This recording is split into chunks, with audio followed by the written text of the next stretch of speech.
Hello, this is Kerwin of Father-Son Galaxy. In the summer of 1982, 8 films released within 8 weeks of each other were so monumental, they changed how movies were made. The filmmakers and studios behind these films targeted an untapped audience of young science fiction and fantasy fans and ultimately struck gold. Some of these films were massive hits, some were commercial flops, but they created Hollywood superstars in front and behind the camera. Now, more than 40 years later, all 8 movies are now considered classics. My guest is Chris Nashawaty, author of the new book, The Future Was Now, Madmen, Mavericks, and the Epic Sci-Fi Summer of 1982. Chris is a writer, editor, and former Entertainment Weekly film critic. He previously wrote Caddyshack, The Making of a Hollywood Cinderella Story, and his work has appeared in Esquire, Sports Illustrated, and Vanity Fair. Chris, welcome to Father-Son Galaxy. Hey, thanks for having me. Yeah, just want to make sure I show the book again. There we go. So that's the book. Yeah. So congratulations on the book.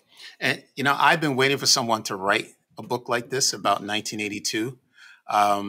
I remember it like it happened yesterday. In 82, I was 14 years old.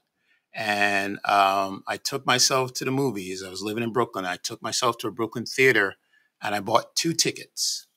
One was for Star Trek II, The Wrath of Khan, and the other one was for E.T. And to this day, those 2 films are 2 of my favorite films of all time. So what are your memories of 1982?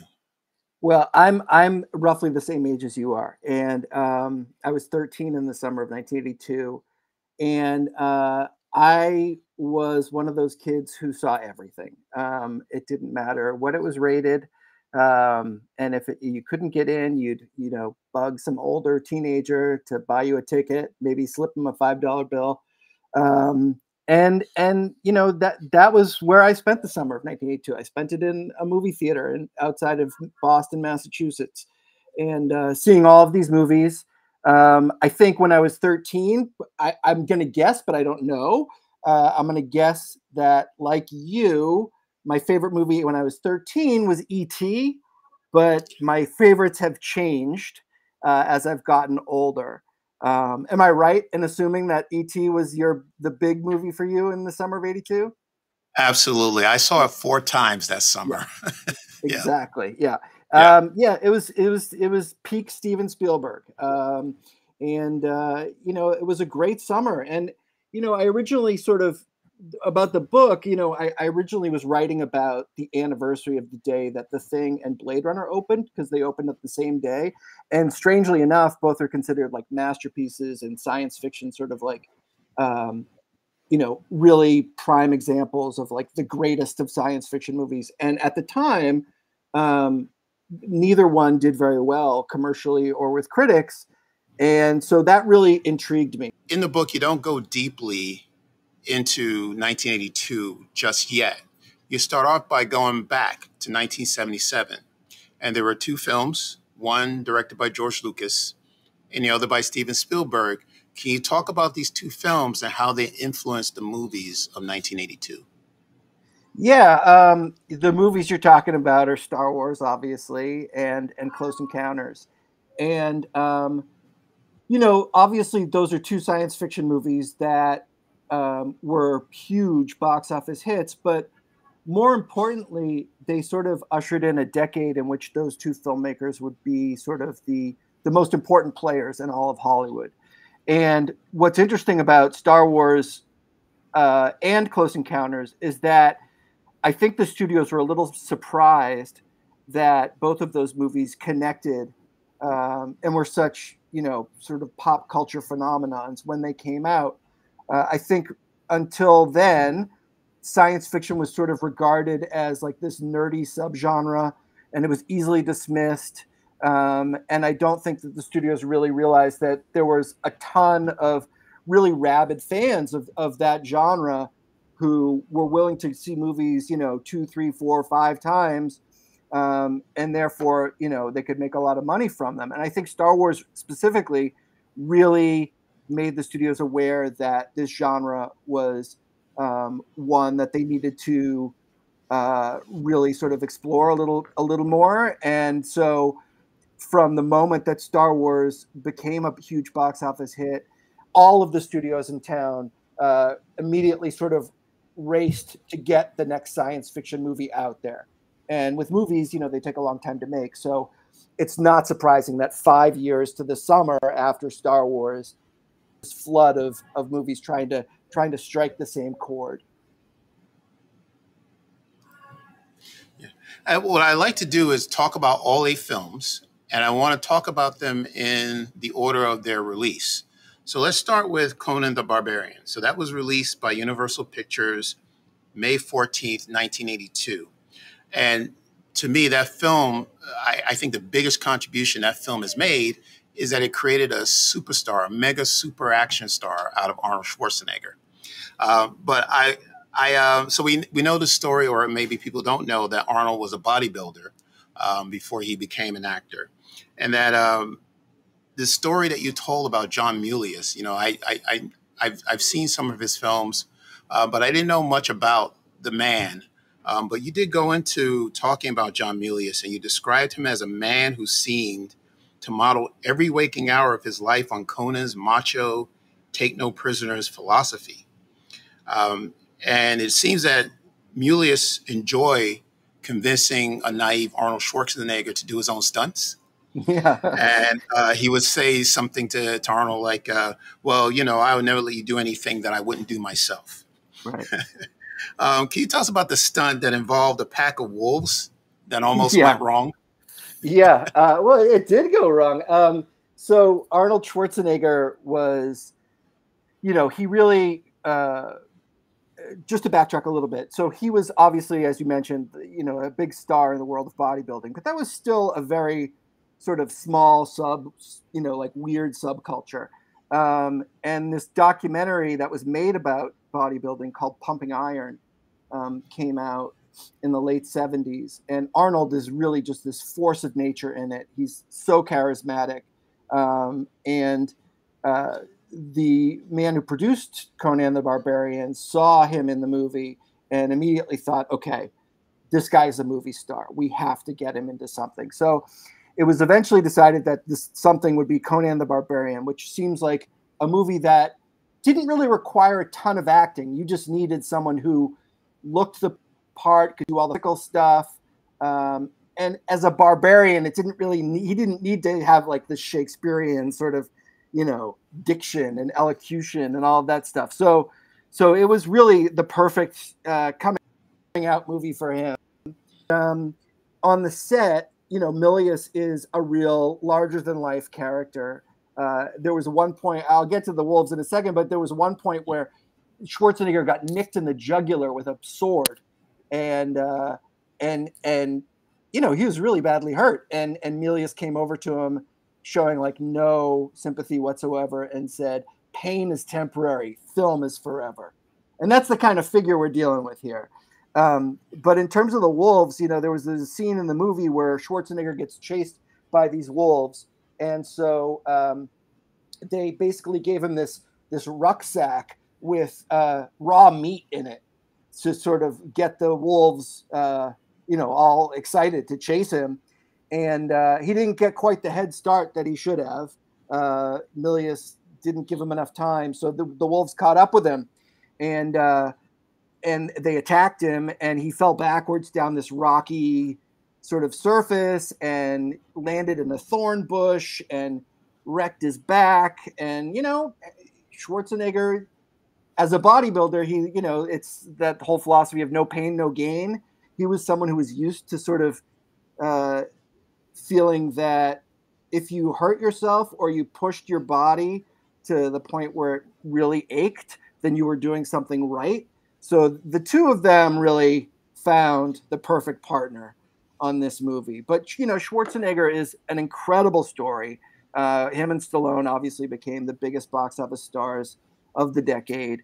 And this is where it all started. Yeah. Yeah. And what was interesting, I didn't know this about Conan, but Universal wanted to release the picture Christmas of '81. But then when they saw the final film and they realized how violent it was, they said, well, maybe it's not a good idea to release it during Christmas. So they moved it to the summer of '82. What I also didn't realize, I was looking at the companies releasing, or the corporations releasing the films. Universal had three films. Correct me if I'm wrong. Three films, three of the 8 films during the summer of '82. So I think what they were doing is maybe trying to spread them out a little bit. So they released Conan first before June. So that was a good deal for them. So it wasn't a big success, but it did have a following. It wasn't a box office success, but the movie did fairly well.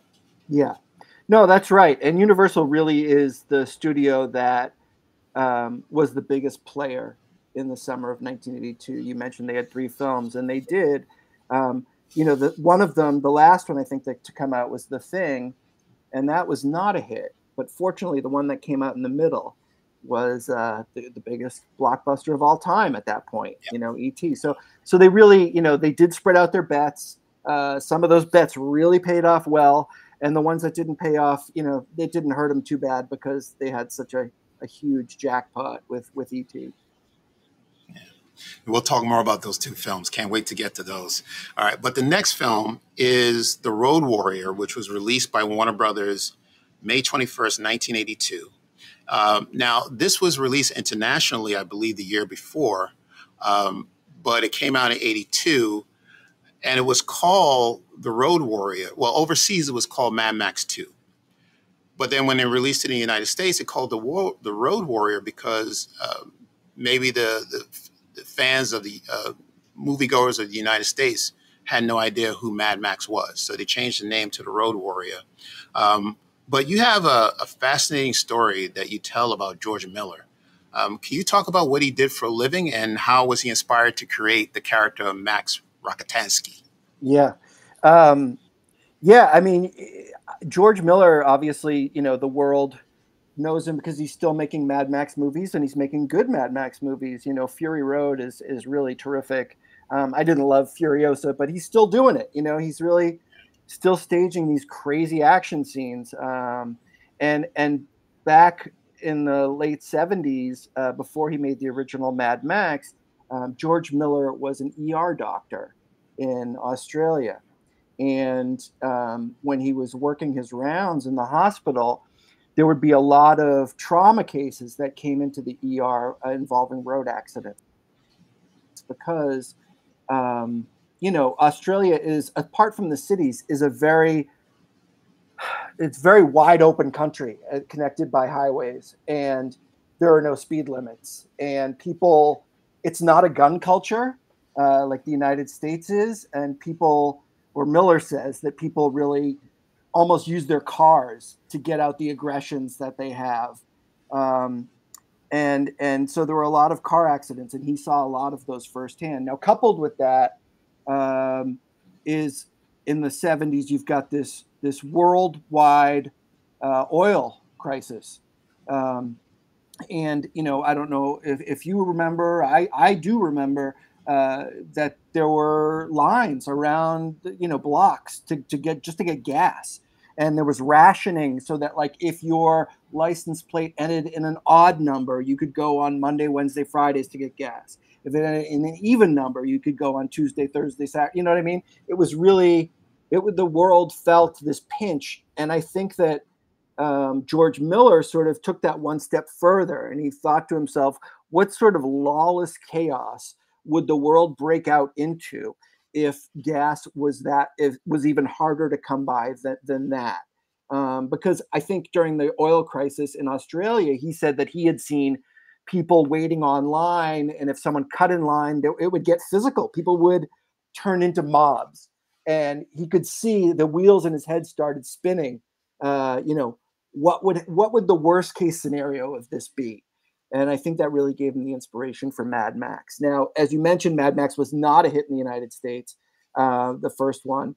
And so, which is why, as you mentioned, that they needed to release as The Road Warrior, because no one knew what the heck Mad Max was. But it was a huge hit all over the world, apart from the United States. And and Miller didn't love the way it came out, the first one. So when he got a bigger budget from Warner Brothers, he decided to make the version of the movie that he really wanted to, and he had the resources to do it. So the Road Warrior feels like Mad Max feels like a dress rehearsal for the Road Warrior to me. Yeah, it's a great film. And what was smart of the filmmakers to do was, again, like we said, that U.S. moviegoers were not familiar with the character Mad Max. But if you didn't see the first movie, it was okay. Because what they did at the beginning of The Road Warrior was give you a backstory of who Max is and the tragedy that his family went through and why he's motivated to do what he's doing. And then boom, we're off to the races. So that was pretty cool. Yeah. Yeah. Exactly. And then you're right. As far as the sequels, we had Beyond Thunderdome came out afterwards a few years later. And then Mad Max Fury Road was just an Oscar darling. I mean, that one is considered, that came out in 2015, Mad Max Fury Road, which is considered one of the best action films ever made. And was nominated for 10 Academy Awards and won 6. That's impressive. Yeah. For sure. Okay, so now we're in June 4th. 2 films came out on this day. So the first one we'll talk about is Star Trek II: The Wrath of Khan. Khan was a sequel to the lackluster Star Trek: The Motion Picture. So Paramount knew they needed to make a sequel. And there were conditions that they placed on the sequel. They wanted to make sure they gave the new executive producers. So if you recall, Star Trek: The Motion Picture was a costly movie at the time. What were some of the stipulations that the executives at Paramount placed on the producers for the sequel? Yeah, so with the first movie, the motion picture, everyone sort of felt that the movie was too long, a little too boring. It had great special effects, which they blew a ton of money on, but the story was not why people loved the show. There was not enough sort of like chit chat among the crew members, or you didn't get the personalities, and everyone had been waiting a decade, for this movie version of this beloved TV show to come out, and it just really disappointed a lot of people. So the stipulations for the sequel, if they were going to make one, is that it had to be a lot cheaper. I think the first one would cost in the 40 million neighborhood, and the second one cost in the 12 to $15 million neighborhood. So they really, back on the budget for sure. And the other thing is it had to be better, which shouldn't have been hard because the first one is not very good. And then the final stipulation was that Gene Roddenberry, the creator of Star Trek, who had been very involved with the first film, he had really ruffled a lot of feathers at the studio on the first film, and had been such a sort of a constant headache for the studio brass, that they said, you know what, if we do another one, we're going to kick him upstairs, make him a consultant or an executive producer, but we don't want him involved in the day-to-day stuff. He gets too involved. So they kind of booted him upstairs and brought in like a whole new team who really got, with Wrath of Khan, they really got what made the show work. It's not surprising that they based the movie on like one of the most beloved episodes of the show, with Ricardo Montalban as Khan, and all. It was not an easy film to make. They had to really woo Leonard Nimoy to come back because he didn't want to do it, because A, he didn't like the first movie, and B, Star Trek he always had this love-hate relationship with Star Trek. It was Spock was a character that he was identified with, and I think that was a great thing, but also sort of a burden. I think he saw himself as an actor and not just Spock. So he was not really motivated to do the movie. He didn't really want to do it, and they enticed him to come back by suggesting, they said to him, how would you like to have a great death scene? In other words, they were going to kill off his character, and they were going to give him this great acting challenge, which really appealed to his vanity. And he said, yeah, I'll do that. But the funny thing is, once he got on the set and was shooting his death scene, he had such a fun time on Wrath of Khan, as everyone did, because it was so much looser and better than the first movie, that he was really not sure that he wanted to die after all. So they left this little door open at the end of the movie, the possibility for him to come back if he wanted to, and thankfully he did. Yeah, it was a bold move to do that, to try to kill off such a major character in Star Trek. Like you said, when Nimoy decided that he had a love-hate relationship with Spock, and that was the way to woo him back, so he can have this death scene and he can be challenged as an actor, and then wanted to return. Somehow the secret of Spock dying in the film leaked out. And can you imagine if that happened today? Let's say Star Trek 2 is coming out this year. When we now have Twitter and Instagram, and somehow the death of Spock leaked out, I think the Star Trek fans would have lost their mind. It's even harder to keep. Got away with that. Yeah, it's even harder to keep secrets now than it used to be. Yeah, exactly. But I think that's what makes the film so great. And you're right, the camaraderie was missing between the actors. With Kirk, Spock, and McCoy, the trio. It felt, Kirk was always the one in the middle, and you had Spock on one side with the logic, and then you had McCoy on the other side with use your common sense type of thing. Yeah. I missed that in the first movie, so I'm glad they really brought that back. Yeah. So now, all right, so this is June 4th, 1982. So that was not the only movie that came out that Friday. So Poltergeist was also released on June 4th. That was MGM. This was a film that was produced by Steven Spielberg. But it became controversial, not because of what we saw on the screen, but what was happening behind the scenes. So Steven hired Tobe Hooper from Texas Chainsaw Massacre to direct Poltergeist. Spielberg seems like he wanted to direct it, but he couldn't because he was working on E.T. at the time. And I guess there was some kind of DGA contractual agreement where you can't direct two films at the same time. I'm not sure about that. But he gave the reins. Okay, so he gave the reins to Tobe Hooper, and apparently he was too hands-on. Spielberg was too hands-on, and we don't know who actually directed the film. Can you talk more about the controversy between Tobe Hooper and Spielberg? Yeah. This is, I don't know that I fully got to the bottom of this. I think I did. But it still depends on who you talk to about just how involved Spielberg was. He co-wrote the script. The movie was his idea. It was something that had been kicking around in his head for a long time. He normally, if he wasn't directing E.T., he definitely would have directed it. So, you've got a guy who is possessive of this idea, and because he has to, he hands it over to someone else. But it's interesting because as great as Tobe Hooper is as a director and as excellent as Texas Chainsaw is, and I happen to think it's a really great movie, he had never directed a movie for a studio before, a major studio. And you've got the most successful director of all time on the set every day, or more or less every day.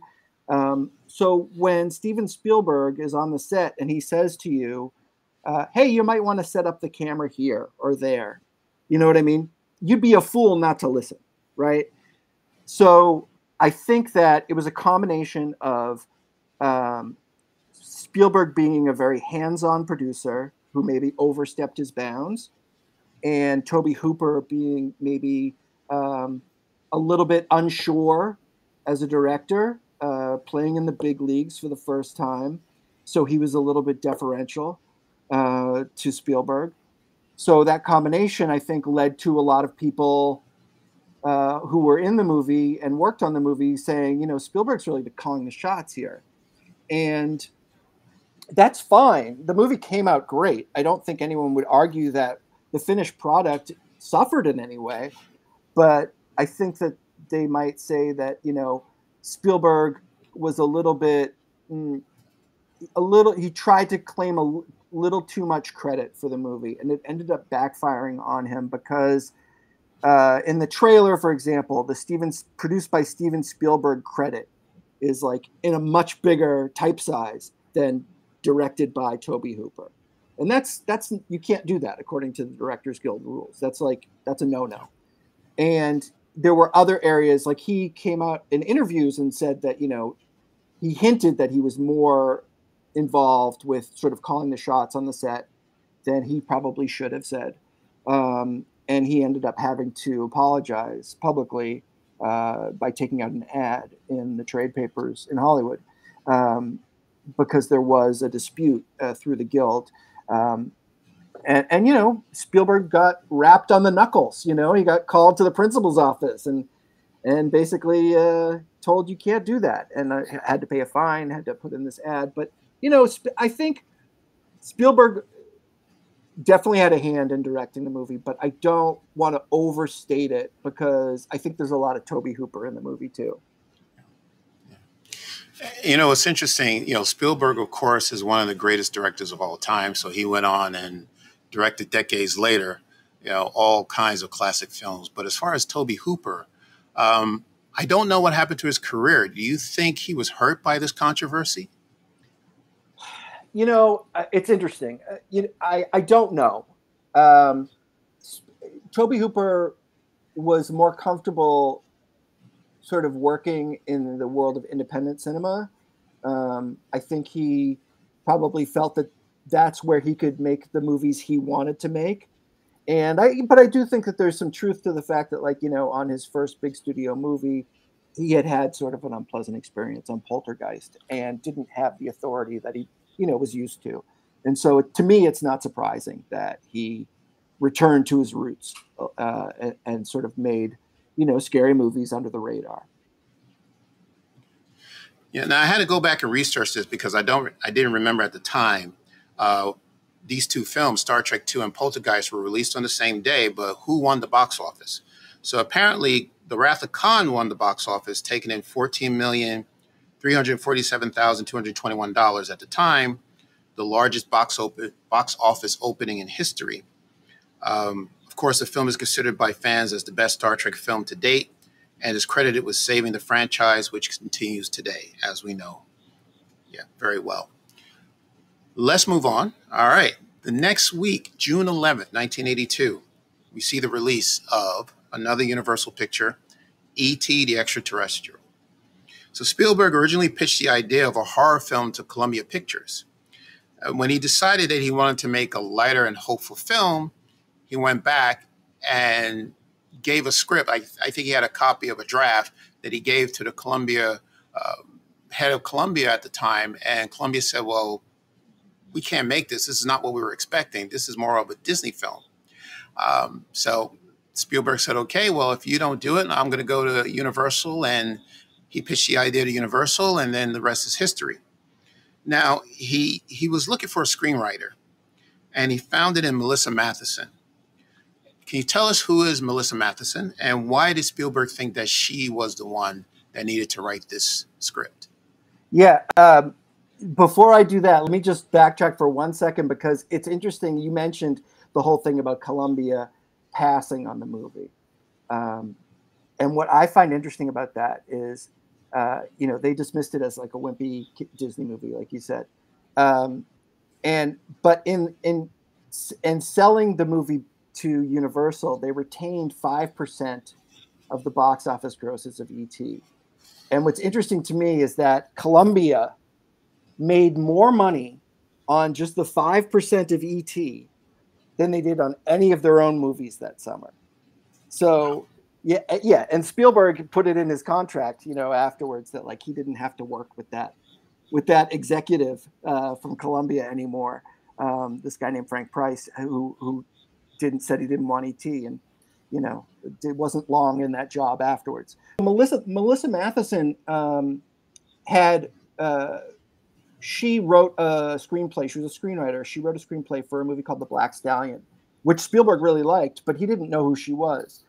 And when they were shooting Raiders of the Lost Ark in Africa, in Tunisia, in the desert, Harrison Ford brought his girlfriend to the set. And his girlfriend was Melissa Matheson, the writer of The Black Stallion.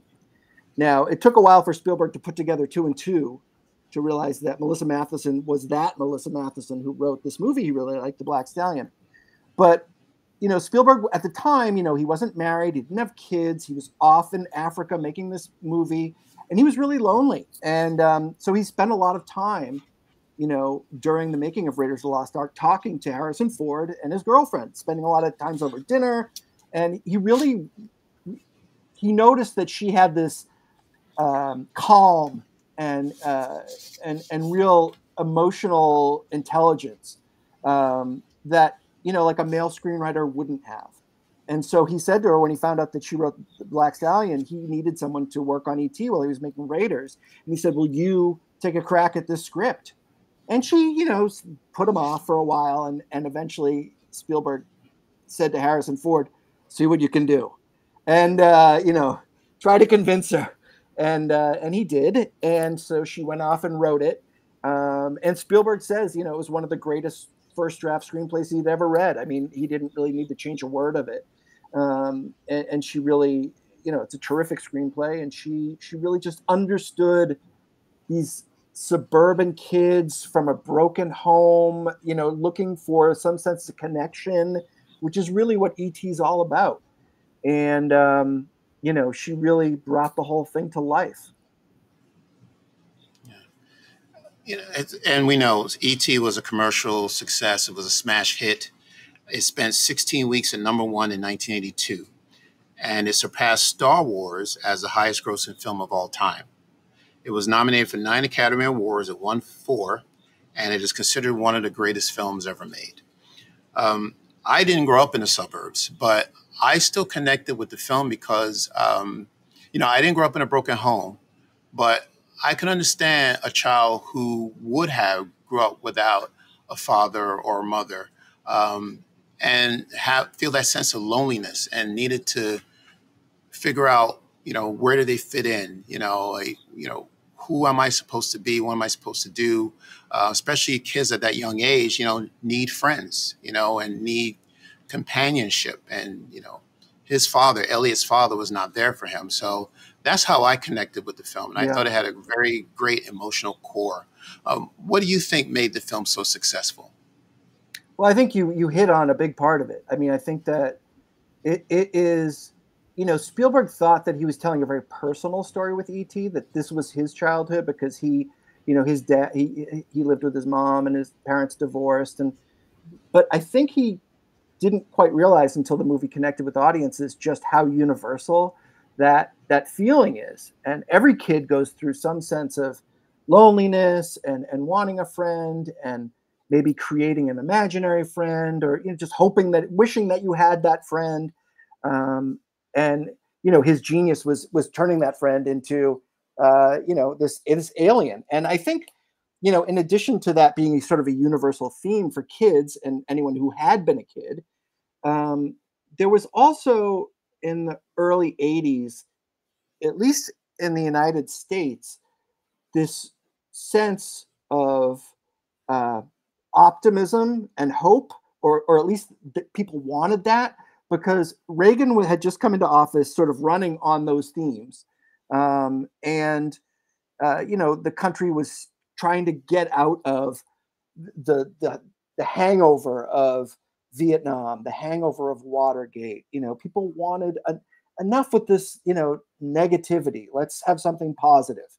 And so it's interesting that a movie like E.T., which is very positive and hopeful and optimistic, really connected with people in 1982 in a way that the darker films that came out that summer, for example, like John Carpenter's The Thing, which I know we're going to get to, that did not.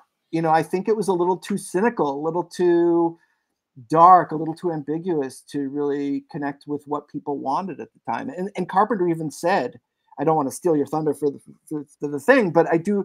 It's important that he said, you know, E.T. came out right before The Thing, and he saw how well it was doing, and he's like, you know, I made the wrong movie. My movie is Steven knows what they want. I did not know what people wanted at the time, and so you know, Spielberg bet right, and he's always had a finger on the pulse of what's going on in the country, and that's why he's been as successful as he has. Well, Chris, let's get into it. Yeah. So we have two more films that were released on the same day, and you started off the prologue talking about the films, and you said film critics get it wrong all the time. But even so, it's hard to imagine that the profession has ever had a worse day on the job than on June 25th, 1982. If you're a fan of science fiction movies or a fan of movies at all, that date marks an indelible turning point. It was on that day that two indisputable modern sci-fi classics were simultaneously released in theaters, only to be met by critical venom and confounding indifferences from moviegoers. Ridley Scott's dystopian brain teaser Blade Runner, and John Carpenter's masterclass in sub-zero paranoia, The Thing. Do you think, Chris, if these two films were released before E.T., do you think they would have had a better box office, or would they still have trouble finding an audience? I think they still would have had trouble. They might have done a little bit better, but I think they're both very challenging movies. It's interesting to me that both of those movies, The Thing and Blade Runner, have they're both pretty downbeat, and they both have these very, in a way, ambiguous and unsatisfying endings. Now, I happen to love the way both of those movies end, especially The Thing, but I can see why people maybe walked out of the theater thinking, that movie did not wrap up in the satisfying way. And you know, that matters. I think also Blade Runner had other issues. I think it was a tough movie. It's a very confusing movie, which is why they added the voiceover that Harrison Ford does in the original version. I think a lot of people were getting lost trying to follow the story. You know, what's going on? Is this Deckard guy one of these replicants, or is he just a cop trying to kill these things? What is all the deal with these origami unicorns? What's going on in this movie? It's a tough movie. I mean, it takes a couple watches to really, you know, figure it out. And The Thing is just, you know, you have to have a strong stomach to really appreciate that movie. The special effects are very gory and squishy and graphic, and it's not, you know, the more than one critic referred to it as a barf bag movie.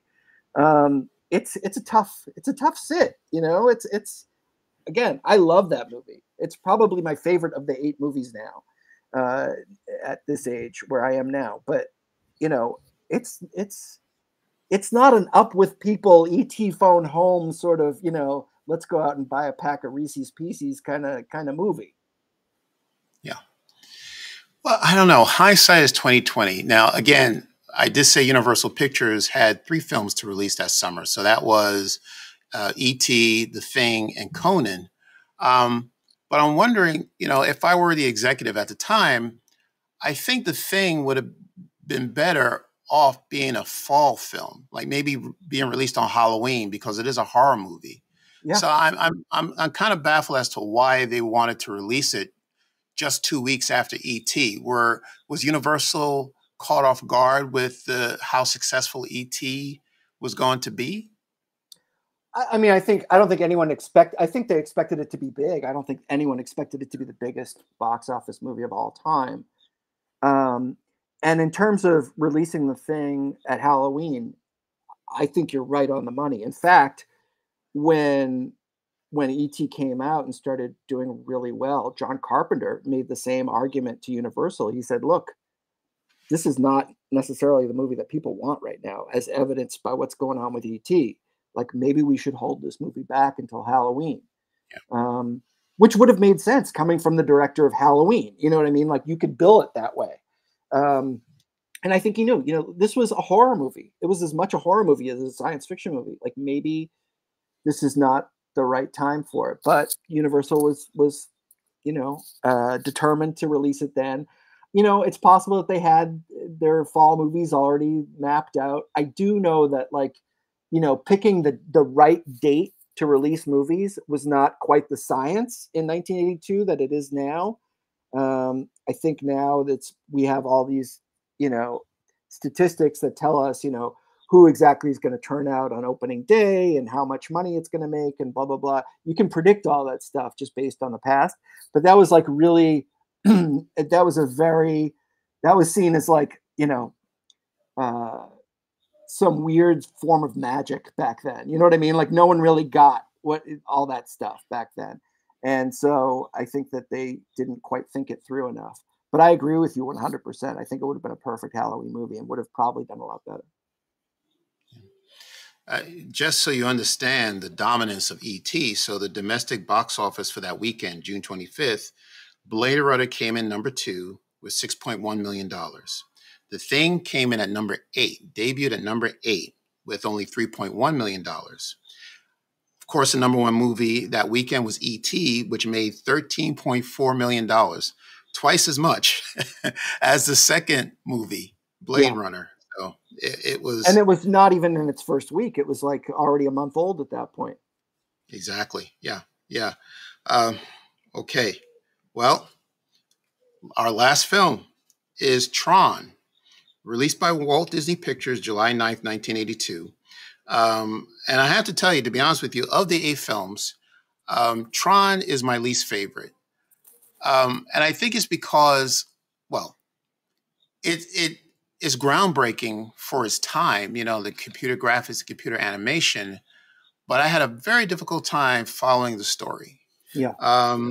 So, I only saw it once. Maybe it's the kind of movie where I need to see it, more than once, and maybe it wasn't the primary goal for that movie wasn't the story. Maybe that was secondary. So what Disney wanted to show you was something that you've never seen before, something was groundbreaking, this computer animation, which, of course, would lead to a decade later, Pixar.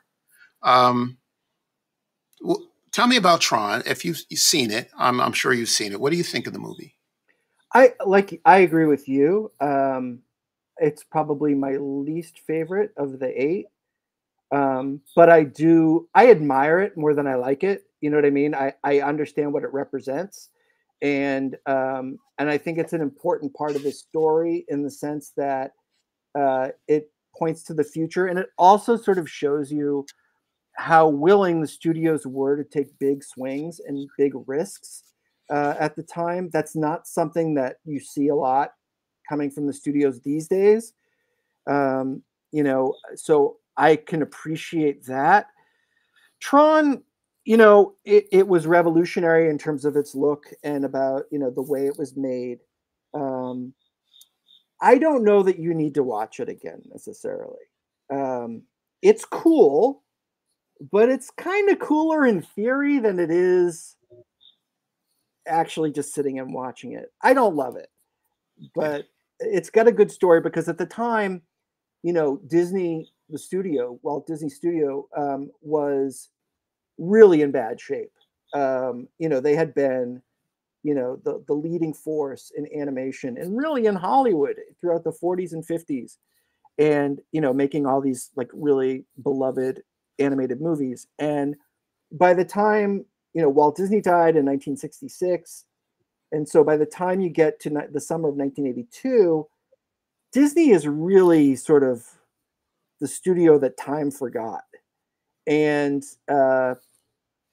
it is encouraging to me that a studio that really is one picture away from maybe closing its doors is willing to, risk $25 million on a movie that they don't even understand how it's being made, really. They just took a leap of faith. And I love that aspect of it. Well, 1982, I don't know if there's ever been a year like that or a summer like that. I know people have talked about 1999 as, another year of great films. But something about 1982 that set the standard for others to follow even now. So where are we now? You sum up in your book that you say, for better and for worse, We now live in a movie era that the summer of 1982 created. You can make a case that Hollywood took all the wrong lessons from those 8 weeks and ran them into the ground. Can you elaborate on that? Yeah, I mean, I think that, where we are right now is these, superhero movies and sequels and movies based on intellectual property, whether it's Barbie or the Lego movie, like we're making movies out of toys. And I'm not saying that those movies are bad at all, but they're movies that are made by people who are afraid of taking risks. And I think that there is the great thing about the summer of 1982 is that the movies were made for this audience, this new audience, this fan culture. But they felt original, ambitious, artistic. And now I feel like we're still going after that same audience, but we're feeding them, leftovers and reheated sort of things that they've seen before. And that element of risk taking, of bold thinking, of doing something new and making the next Tron, that seems to be not the lesson we took. The lesson we took is to just feed people what they want over and over again until they get sick. And that to me is the wrong lesson. The lesson should be that, we need to take bigger risks. Yeah.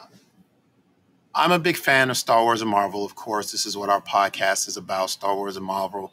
But I have to agree with you.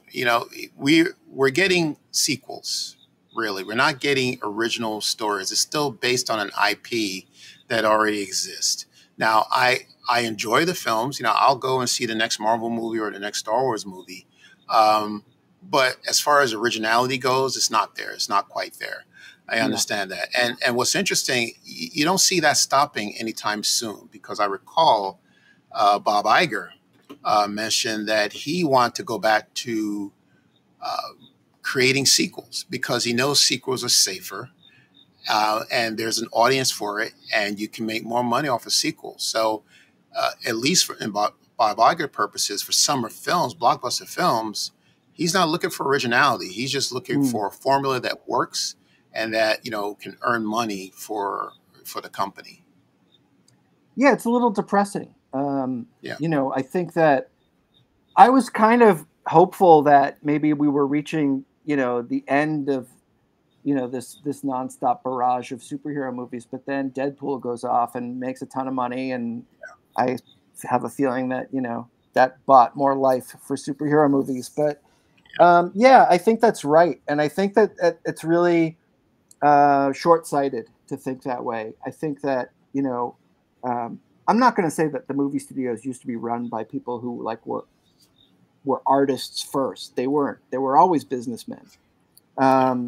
But I think that there's something that's a little bit cynical about movies these days. And again, a really great movie can slip through the cracks. I'm thinking about like the Dune movies or whatever, but those feel like big swings that are artistic and actually did pretty well too. But I don't know that we need to.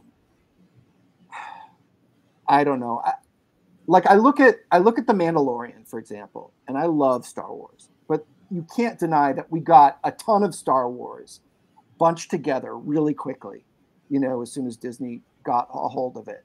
And it was probably too much Star Wars. And part of the beauty of Star Wars was always the wait. And we weren't having to wait anymore. We were just being given, Rogue One or the new trilogy or, all of the shows on Disney Plus. And it just feels like maybe we need to slow down a little bit and not kill the golden goose, I think part of the duty of being a fan is to not blindly swallow everything that they give you. You know what I mean? Everyone says that oh, well, if you're a fan, then you have to, you have to be there on opening day and you have to, hype it up for people. And I don't think that's true. I think being a good fan is saying, you know what? the prequel trilogy from Star Wars is pretty lousy, and I can't wait for them to get it right in the next trilogy. You know what I mean? Or Yeah. you know, this Star Trek, the motion picture didn't deliver. Like, you guys need to go back to the drawing board and try harder.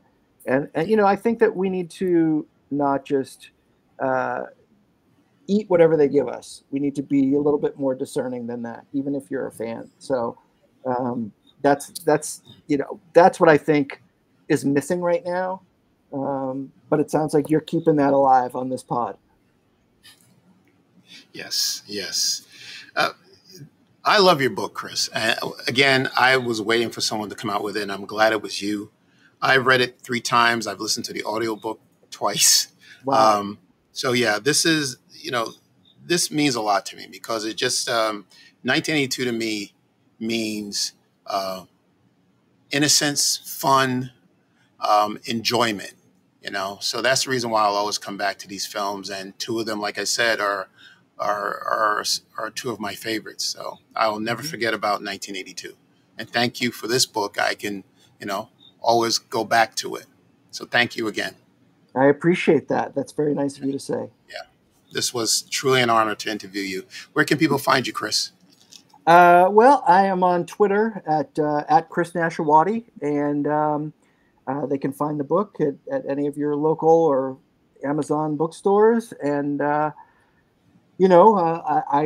tend to post links to the stories I write for other publications on my Twitter feed. So follow me, and we'll get you more stories you want to read. Excellent, excellent. And if you were around at the time, this is definitely a book you need to read. If you weren't, but you're a fan of film, this is also the book you need to read. So this is The Future Was Now, Madmen, Mavericks, and the Epic Sci-Fi Summer of 1982, written by Chris Nashawaty. Thank you once again, Chris. My pleasure. Thank you. And then you can find us, Father Son Galaxy, on Instagram, X, and Facebook. All right. So thank you once again for this special presentation of Father Son Galaxy with Chris Nashawaty. Until next time, take care, and we will see you again.